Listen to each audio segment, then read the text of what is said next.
thank you for that kind introduction. Hi, in case you don't know me, I'm Jeffrey, right? And I teach at LaSalle, right? And I just mentioned that I run the MA program. Okay, yeah. This year, of course, is a year of I think you all know, right? It's SG50, Singapore's 50th year of independence, and I think it's appropriate to look back also at what's happened. Right, in the last 50 years of Singapore art. So I suppose you might say this is just another activity, SG50 activity, right? So we're going to look today at the 10 defining moments, okay, of Singapore art in the last 50 years. So from 1965 to 2015, okay? So you might be wondering why certain works or certain artists were not included, okay? Maybe they come before this date, okay? But now, whenever we come up with lists, right, 10 defining moments, 10 greatest artists, 10 great works of art, there's always a certain subjectivity involved, okay, right? I suppose when you do the selection, then, it's important to state your criteria. Okay, but even having stated your criteria, that you can't help. I mean, this question of inclusion exclusion, okay, would inevitably cause certain debates and controversy. All right, so I have to state categorically right now, right? Okay, make some qualification that this is not a definitive list, right? You might have your own top 10 list, all right? Okay, this is I would say Jeffrey says list. Right, of the 10 defining moments. Okay, and you might agree or disagree with some of the selections. Okay, and what will happen is this. Now, if you think certain, artists, or certain events should be included, then what we'll do is that, I'm going to leave a bit more time at the end, okay, where we can have some discussion, right? And you tell me why you think this artist or this exhibition should be included in the list, and we would like to hear what you say, right? I think that will be interesting instead of me talking all the time, right? Okay. Instead of raising your hand and me like say I object, right? Okay. We'll wait till the end, okay, and then you can kind of give your own view on it. All right. So. When I first generated this list, it was randomly done at first, right? Okay, so what came into my mind, I would just randomly list down. Okay, and I found when I look at the list, right, that there's really a diversity of I suppose things in the list, right? You have exhibitions. Okay, there's even a text. Okay, there's even a policy paper, right? Okay, and a work of art.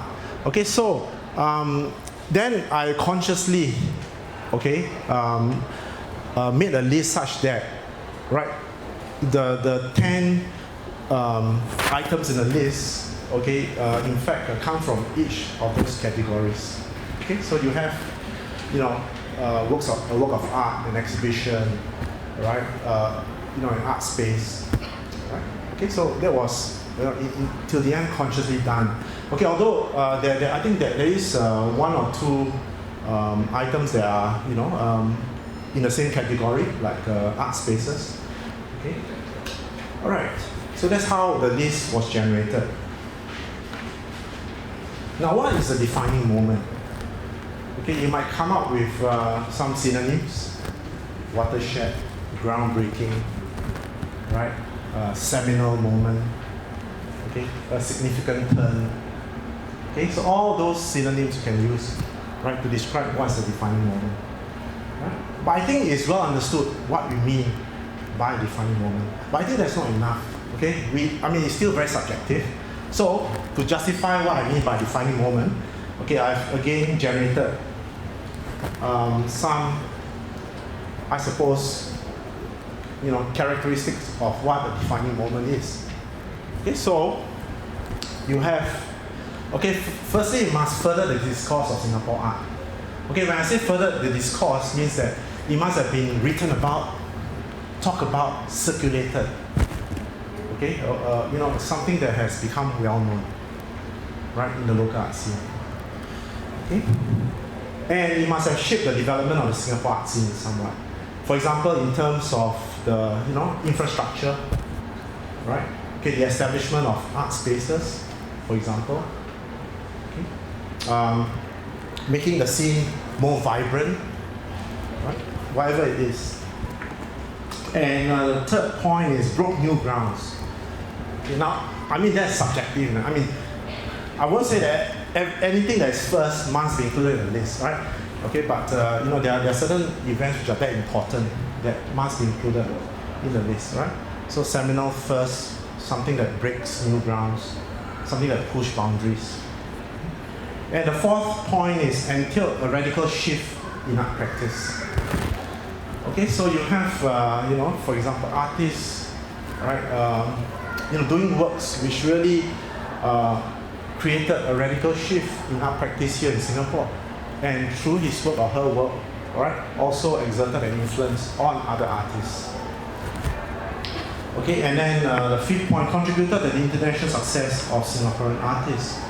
Okay, so here we are talking about, Singapore art, okay, going global, artists achieving international success. Okay, so what were the factors which caused that? Okay, so there were certain developments in the last 50 years, okay, that enabled Singaporean artists to achieve that kind of elevation. Now I was kind of torn, I considered some of the important art spaces. Sam, of course, is one of them. You might have Sam on your list, of course. Right. Okay, but I think Sam was devoted more to the wider Southeast Asian region, and not only to Singapore. Right? But I think the substation played an important role, okay, in developing, okay, our local artists and local art. Right? And the substation, as you know, was that's how it got its name. It was an old power station. Okay, and the playwright, okay, the famous playwright, late playwright, Kuo Pao Kun, okay, then made a proposal to the government to turn that power station into an art space. Right? He was a visionary in many ways as well, Kuo Pao Kun. Okay, and he saw that, an alternative art space is needed as well. Okay, okay, for discussion of art that is outside the mainstream. Okay, so you see here the substation, a picture taken in 2006. I have fond memories of the substation. I used to work in the National Museum as curator for a couple of years, right? And we used to work in containers. We were so bad, right? In containers, actually, right? It was just a temporary space, right? I think it was behind, just next to the substation. Okay, and I used to visit the substation almost every day to use the toilet there. Right? Okay, but actually, also as an excuse to look at some of the works there as well, right? Okay, so for almost 2 years, right?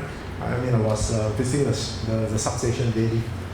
Okay, and I remember it very fondly, especially the garden. The garden. For those who have been, in the substation, okay, in the early days, you won't forget the garden, right? Because it's in the garden where a lot of these so-called, alternative performances took place, right? Music by indie bands, metal bands, rock bands, okay, performances as well, okay, multidisciplinary performances. Okay, for example, the Tree Celebration by Kuo Pao Kun, it was held in the garden.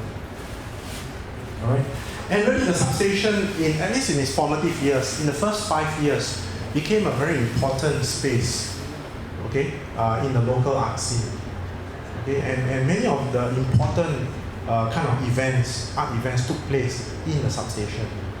Okay, and the substation subsequently became a very important incubator, right, for young artists to experiment. Okay, it was really an experimental art space, right? Okay, where don't worry about failing. As Kuo Pao Kun says, in the arts, a worthy failure is more important than a mediocre success.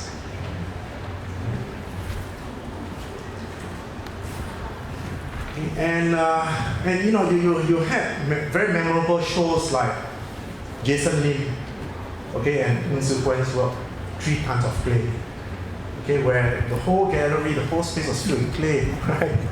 And audience can do whatever they want, right? They wanted. okay, to mold the space. Yeah, and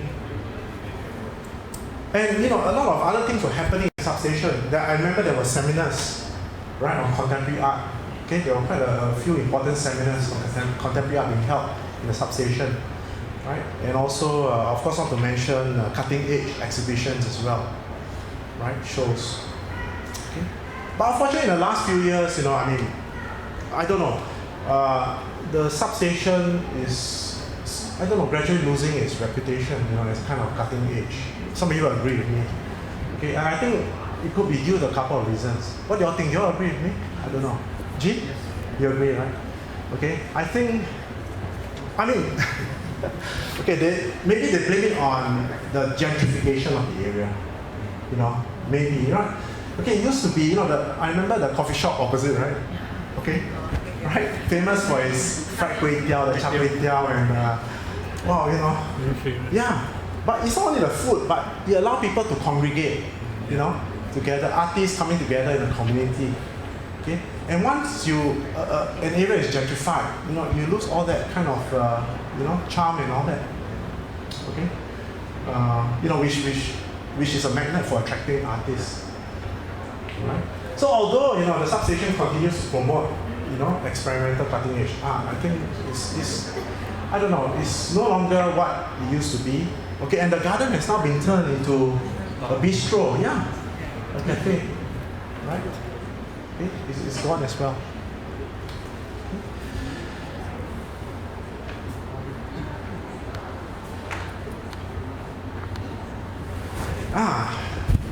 6 defining moment. Okay, the Trimurti. Now again, I don't know whether many of you have heard. Probably not many of you, I would say, have heard of this. I would call it an exhibition, but it can very well be the name of this collective as well. Okay, the Trimurti. Now, the Trimurti is a term borrowed from Hinduism. Okay, to refer to the triad of the Hindu religion, right? Shiva, Vishnu, and Brahma. Right? And who are these three? Okay, and this Trimurti, right? These roles were assumed by these three artists. Okay, from left to right. Goh Ee Choo, Salleh Japar, and Chandrasekaran. Okay, today all of them are my colleagues. Okay, Salleh and Chandra they are teaching there full time, while Ee Choo, is a part-time lecturer. Okay, at that time they freshly graduated from NAFA. Imagine, of all places, NAFA. But of course, looking at them, I won't say they are not very diligent students, but they were students who went against the system, who couldn't accept the system, right? Okay, and of course, not long after they graduated, they came together, right, to hold this exhibition in the Goethe Institute. Okay, the Goethe Institute, right? And so each of them assumed, as I said, one of the Trimurti, gods. Goh Ee Choo became the preserver. Okay, Brahma. Salleh, the creator. Okay. Goh Ee Choo was Vishnu, the preserver. Salleh, the creator. Brahma, the creator, and Chandrasekaran, right, the destroyer, right, Shiva. Okay. And they managed to turn this whole space, transforming into a kind of energy space in a way, right? Okay, and I think what's important, let's go to the quote by Sabapati. Right? 2 reasons why this, of course, if you not many of you have heard of the Trimurti, because I think it's not as well circulated, or written about compared, let's say, to the artist village. Okay, but it's as important as the artist village in terms of breaking new grounds, in the local art scene. Right? I think he did that in 2 ways. All right. Now, firstly, you know, if you look at the images here, right? I think it was perhaps the first show, okay, to really make use or utilize multiple modes of, you know, practice or making art. Okay, so because in this space, you know, I mean, in a way, the artist was trying to challenge what a gallery space should be. Okay, so in this space, you had the three of them, okay, not only doing installation works, you can see, you know, installation works, there were paintings, sculptures, there was also performances, as well taking place. Right? Okay, so that was an important groundbreaking moment, right, at that point in time in Singapore art. And then secondly, as Salapati says, I mean, that's really an interdisciplinary thing I'm talking about, right? Okay, making use of multiple modes of art making. And also, they wanted to depart from, you know, at that time, you know, a lot of Singaporean artists were influenced by Western art, Western thinking, Western philosophy.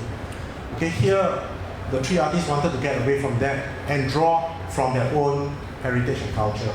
Of course, they were saying is that, you know, at that time there was a lot of talk about multiculturalism in Singapore as well. So, okay, by coming together, Chinese, Indian, and Malay, right, it was a kind of, in a sense, a political statement, you know, to some extent.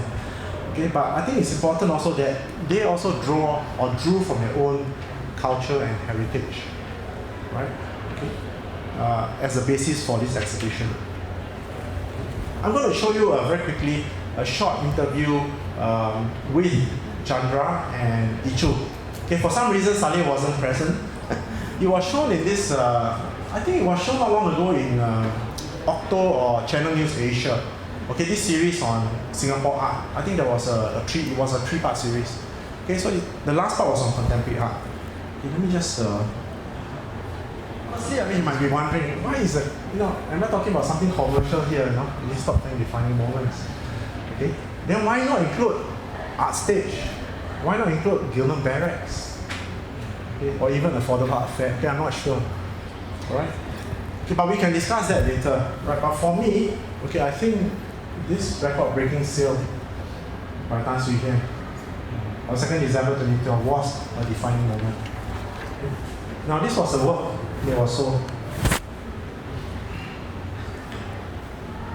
Okay, and oil and acrylic work is called When the Moon is Hot. Right. And it's sold for, anyone can remember? Anyway, it's sold in Poly Auctions. Now, Poly Auction is part of the Poly group of companies in China, state-owned company. Now, anyone can remember how much this work was sold? $3.7 million. Good. Singapore. Yes, Singapore. Right. And the highest grossing sale by a living Singaporean artist, okay, was sold in May that year by Lin Zeping, right? Lin Zeping has, I think, some books here, for $80,000 US. So this was 3.7 million. Right? Why? Why? Okay, why? I know that's a lot of questions. I mean, there's a lot of stories going on, you know, about how he managed to, you know, achieve such a record, right? I mean, of course, some people, it's something personal, you know. I mean, to them, I mean, Swee Hian, you know, in a sense, is also a controversial figure, but the fact is that he broke the record. Okay, as to why, okay, we cannot pinpoint a single reason. There's probably a confluence of factors, complexity of factors. Okay, but it's on record that this work sold for 3.7 million, right?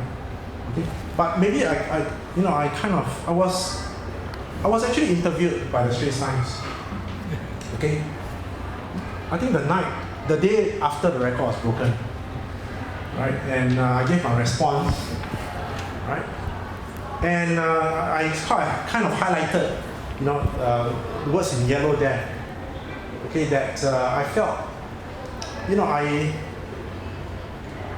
had come through. I mean, in the next few years, I said, we will see the prices of works by Singapore artists rising to new heights. Okay, that's what I said, the day after the record was broken. Okay, and if you were to analyze the market for Singapore, works by Singapore artists in the last few years, you'll see that is, if you have a graph, it's going up, the graph, right? And you see artists, at that time it was unheard of for artists even to reach the 7-figure mark. Okay, at that time in 2012, Cheong Soo Ping was selling works for $600,000, but he never reached the million mark. Okay, but today it's not uncommon for Cheong Soo Ping, right, for his works to sell for seven figures, or even Georgette Chen, okay, or some of the minor artists. Okay, and I would argue that Tan Swie Hian was the one. His work set the benchmark, okay, for prices for the works by Singaporean artists. Now you might again beg to differ, okay, but I felt that that's a defining moment, okay, in terms of the art market, right, for Singapore works. And for Tan Swie Hian to break into the China market was also significant. And he surpassed his own record in 2014 with this work. Right? Now this is an ink work, so quite different from the other one. Right? And it's a portrait of Bada Chandran, of course one of the Hmong artists, right, in the Ming dynasty. And it sold for $4.4 million, also at Poly Auction. Right? And of course, Swie Hian claimed that he did this work in a frenzied 1 minute. Okay, so probably in a Zen-like frenzy. It's not surprising. At that time, the Zen Buddhist painters, okay, they could execute works in a matter of minutes. Okay, so perhaps Tan Swie Hian had mastered that kind of, technique, right?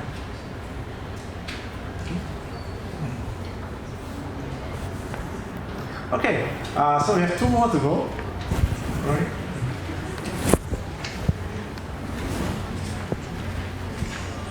The Joseph Ng incident.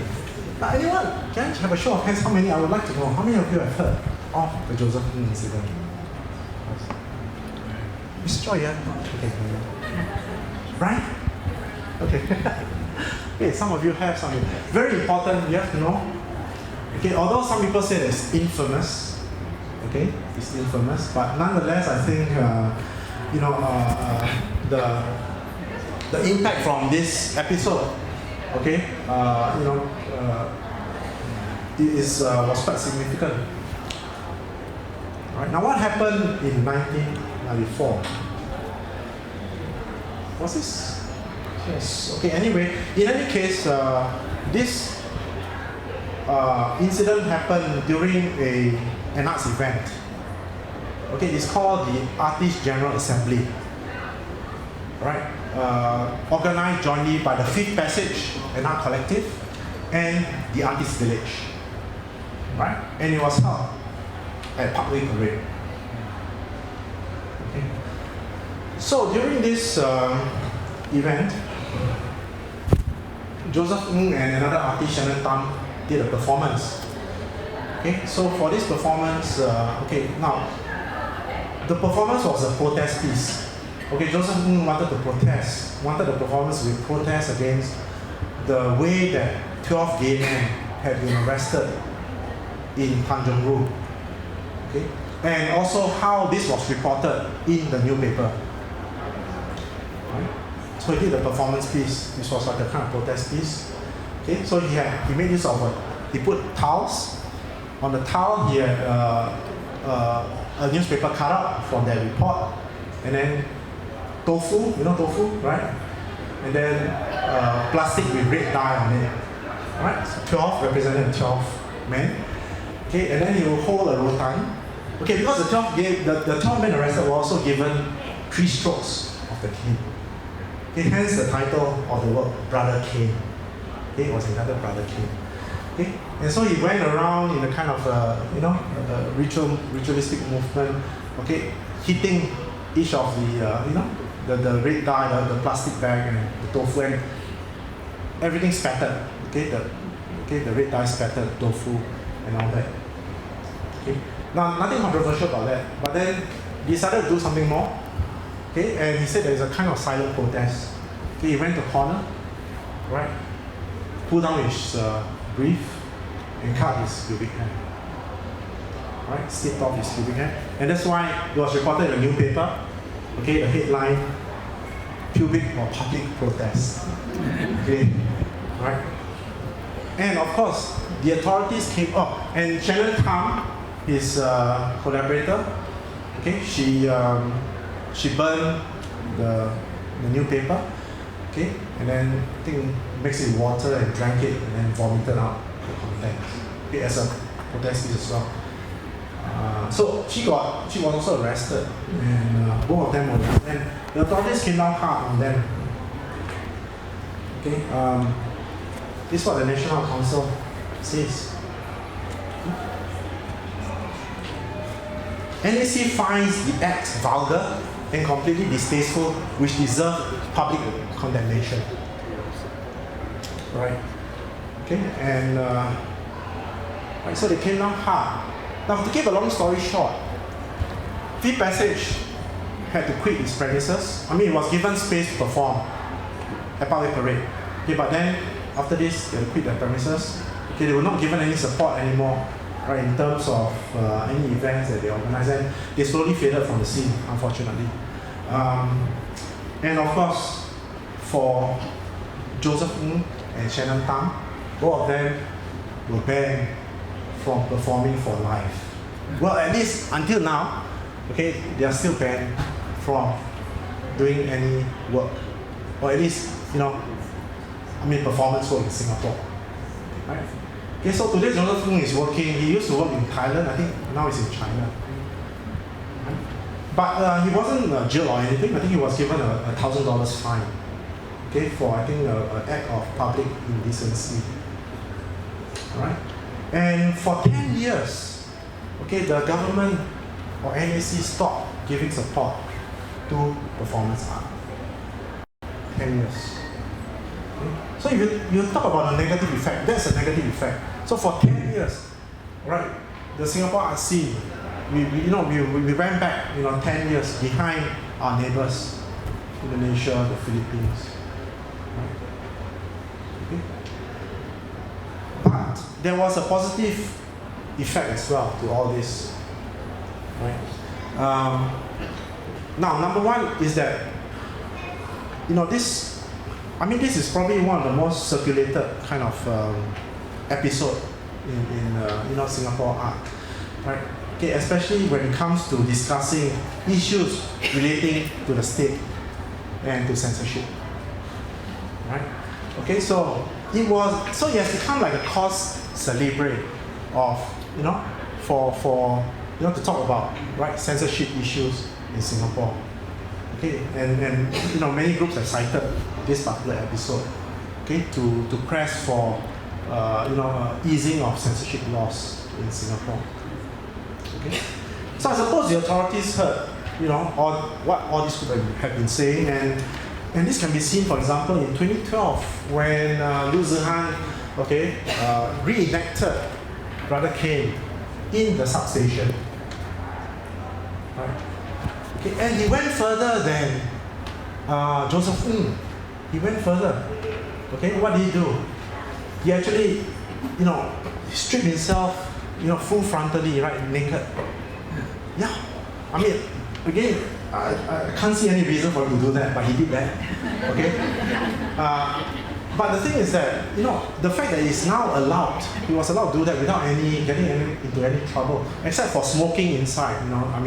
Later on, in the original performance, Joseph actually smoked and then stuck it on his armpit, and I think he wasn't allowed to smoke. That was the only restriction, but other than that, by following the title of Singapore River. Okay. Now, why entitled is Singapore River when it doesn't resemble a river? Okay. Cheo Chai was trying to challenge the establishment, mainstream art. Right? Because at that time, many people were simply painting the Singapore River. Okay, they would just take the easel, right, the Singapore River, and paint what they saw. So it was, in a sense, like a critique against painting, a critique against, right, this, the Singapore River itself, and again, a challenge to people, right, in a sense, to push the boundaries of what art is about. Okay, and I think Cheo Chai Hiang's thoughts is best captured in these writings which came out in a Chinese newspaper, right, or magazine. Okay, it's also going to be republished in that book, right, and it's called New Art, New Concepts. Okay, and you can see that's the list of, right. Essentially, he's saying that he's trying to challenge, okay, he's trying to challenge conventional ways of making art, right?